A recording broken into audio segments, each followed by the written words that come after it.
इस्तेमाल करती है, चाइना आज भी बाइडू का इस्तेमाल कर रहा है। स्टडी किया तो मेरी बुद्धि चकरा गई।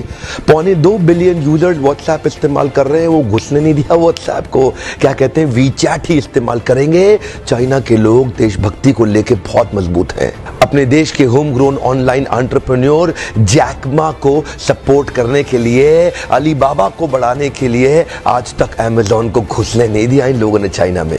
लगभग दुनिया के सभी देश जीमेल को एक्सेप्ट कर रहे हैं, लेकिन ये अभी भी ऑयल क्यू का इस्तेमाल कर रहे हैं। फेसबुक ने जीत जान कर जोर लगा लिया। दुनिया की सबसे बड़ी पॉपुलेशन चाइना में थी। फेसबुक सोचा चाइना में बड़ा धंधा मिलेगा। चाइनीज लोगों ने होम ग्रोन एंटरप्रेन्योर को डेवलप किया, renren.com लिया, फेसबुक को घुसने नहीं दिया। आप इस्तेमाल करिए ना ट्विटर, वो तो वाइबो इस्तेमाल कर रहे हैं। यूट्यूब का अपना ही वर्जन निकाल दिया, यूकू।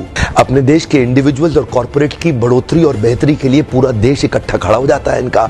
देश की बढ़ोतरी और बेहतरी के नाम पे सारे एक हो जाते हैं चाइनीज। आप कितना भी बैन कर लो, चाइना आज हिंदुस्तान के अंदर 7 लाख करोड़ का $100 बिलियन का एक्सपोर्ट कर रहा है। लगभग $100 बिलियन से ज्यादा का सामान हम खरीद रहे हैं और $5 बिलियन से कम का सामान हम वहां बेच पा रहे हैं। $95 बिलियन से ज्यादा का ट्रेड डेफिसिट है। चाइना अपने घर में किसी को नहीं घुसने देता, बाकी पूरी दुनिया में घुस गया है। ओप्पो और वीवो दोनों का मालिक एक ही है और हिंदुस्तान में इस प्रकार घुस गए कि घर घर जाके ही मानेंगे।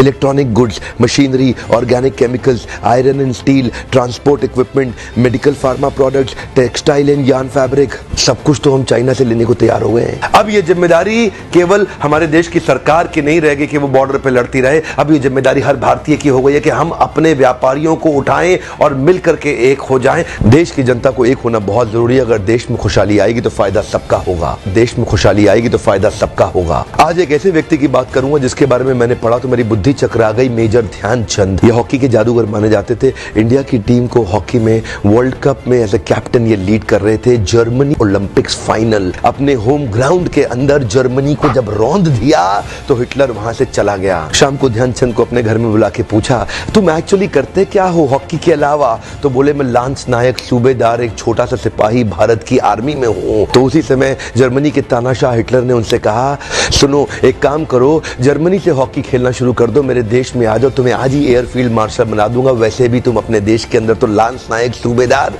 तुमको कोई नहीं पूछने वाला, तुम्हारा देश तुम्हें कुछ नहीं देगा। ध्यान दीजिएगा, तभी मुस्कुराते हुए हमारे देश के उस वीर सिपाही ने हिटलर को निडर आवाज में जवाब दिया कि मेरे देश की जिम्मेदारी नहीं है मुझे आगे बढ़ाने की, ये मेरी जिम्मेदारी है कि मैं देश को आगे बढ़ाऊंगा। हाँ, मेरे देश की जिम्मेदारी नहीं है मुझे आगे बढ़ाने की, ये मेरी जिम्मेदारी है कि मैं अपने देश को आगे बढ़ाऊंगा। आज मैं आपसे पूछता हूं, आज मैं आपको चुनौती देता हूं। और क्या चुनौती दूंगा? मैं चाहता हूं आप अपने आप को चुनौती दें कि आपकी क्या जिम्मेदारी बनती है देश को आगे बढ़ाने की। मैं आपसे पूछता हूं, आज एक सोचने का दिन है, समझने का दिन है। मैं आपको याद दिलाना चाहता हूं कि क्या आप कुछ ऐसा कर सकते हैं जिससे देश का कुछ फायदा हो? क्या आप कुछ थोड़ा बहुत ऐसा कर सकते हैं जिससे देश में खुशहाली आए? कम ऑन, देश में खुशहाली आएगी तो फायदा सबका होगा।